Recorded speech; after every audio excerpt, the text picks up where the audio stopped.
we're starting our new unit on functions, and I'm going to walk you through several vocabulary words that are going to help us be successful on this unit. The first word is relation. A set of ordered pairs x, y. So it's in a set, and you can have as many ordered pairs or not as many ordered pairs as you'd like, okay? So we've learned in the past ordered pairs is x, comma, y, where the x value is first. So we have this set of ordered pairs, 8, 2, 6, negative 3, 5, 7, 5, negative 3. So this right here is a relation. Next we have pieces of relations that we need to start talking about when we get more specific when we talk about a function. A function is a type of relation. And in a function, the domain of a function is the independent variable or the x values. So when you have like this set up here, if this is a function, we would look at all the x values and write them down. So we have 8, 6, 5, 5. You do not have to write 5 twice here. You just simply write 8, 6, and 5 is the domain of that function above. The range is basically the opposite of domain. The range of a function is the dependent variables or the y values. So our y values are 2, negative 3, 7, and negative 3.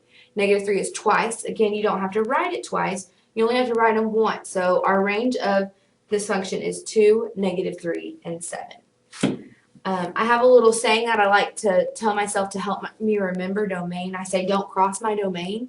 So it helps me remember that x values are my domain values. So cross, domain, it sort of kind of helps me remember them.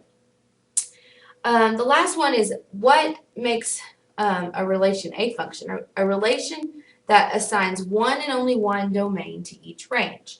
Okay, so one domain to each range. And we'll have a couple examples up here to clarify that for us. Our first example, I have a relation up here at the top with 3 ordered pairs in it, 3, 6, 2, 5, and 7, 4. What I do to make myself see that this is a function or not is simply write down all the domains, 3, 2, 7, and write down the ranges, 6, 5, 4. Okay, and then I say, okay, 3 goes to 6, 2 goes to 5, and 7 goes to 4.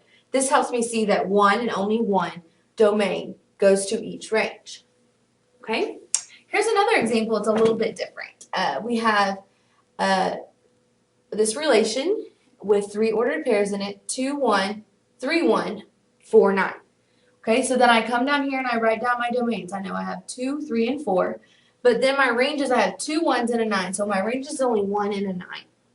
Okay, I use mapping to say, okay, 2 goes to 1, 2 goes to 3, and 4 goes to 9. This is still considered a function because one and only one domain goes to each range. Okay, so we can have multiple domains go to one range. That is possible for it to be a function. All right, and our last example, here's our non-example. We have a relation of 3, 6, 3, 4, and 7, 4. Okay, so my domains are 3 and 7, and my range is 6 and 4. 3 went to 6, and 3 also went to 4, and 7 went to 4. This is not considered a function because we have one domain that goes to 2 ranges, and that makes it not a function. Okay, so in conclusion, you can have multiple domains go to one range, but you can't have one domain go to 2 ranges. Okay? Thank you.